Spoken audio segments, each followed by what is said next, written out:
have done is they have made argument that the genomes actually have a nucleosome positioning code which play an important role in the positioning nucleus.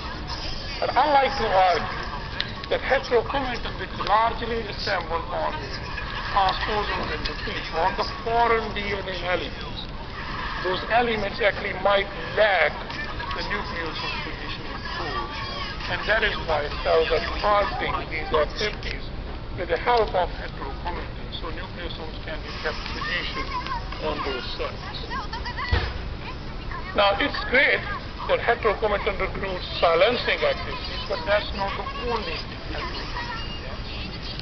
In fact, we have, after many years of work, which I don't have the time to share with you, we have come to realize that heterochromatin, in fact, is a highly versatile, general purpose recruiting platform.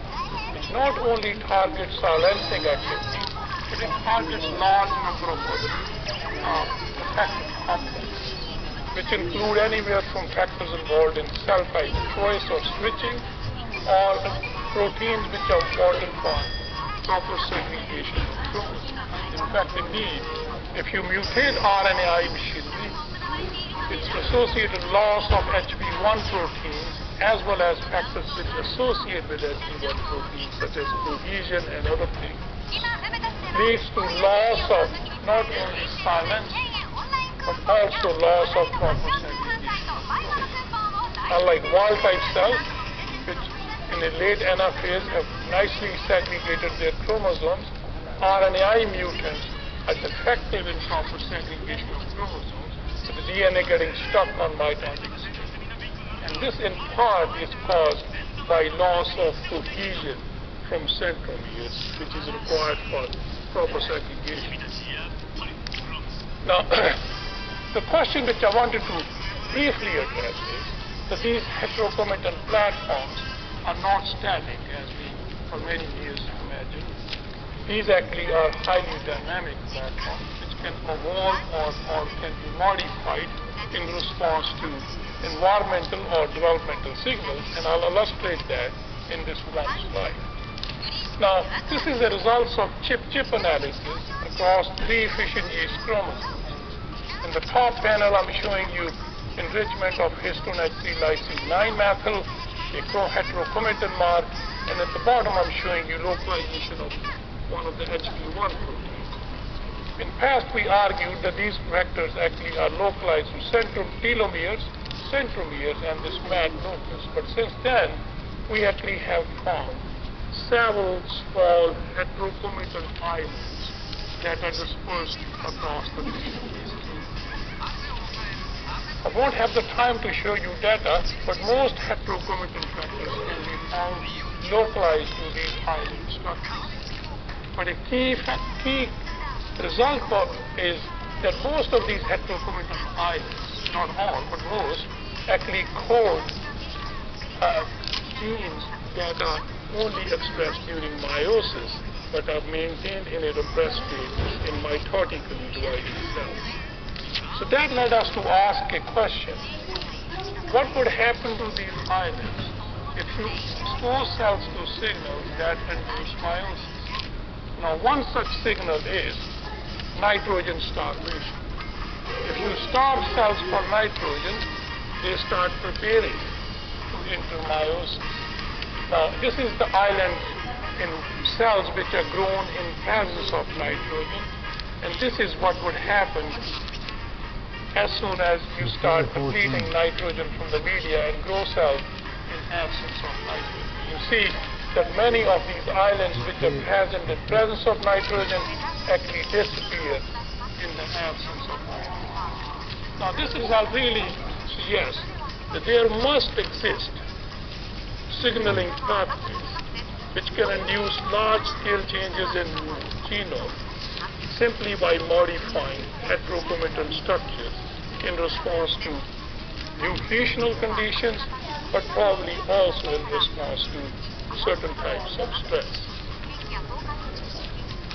Now, that's great that RNAi can target heterochromatin. Heterochromatin can actually recruit various different factors.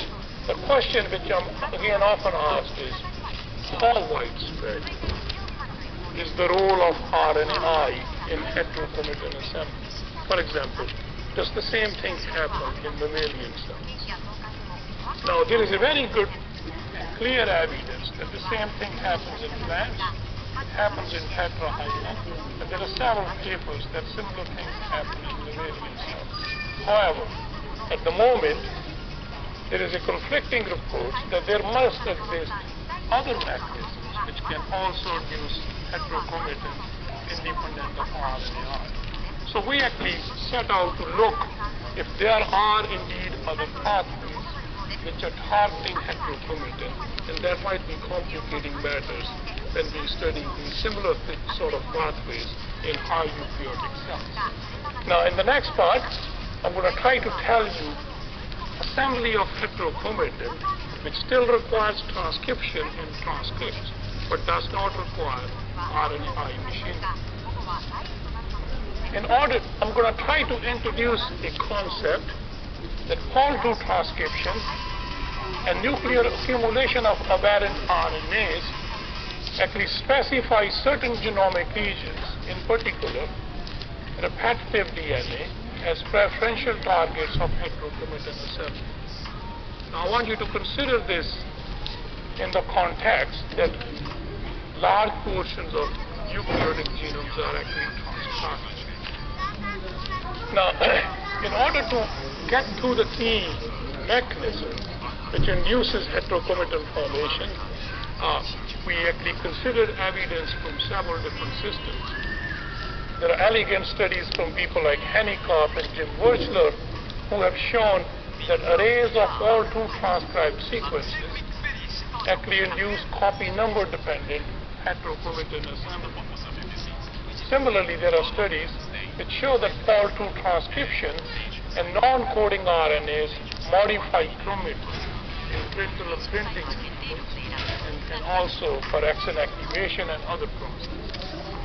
In most of these cases, RNAi is dispensable for heterochromatin assembly, but in several cases, Pol II transcription is still required.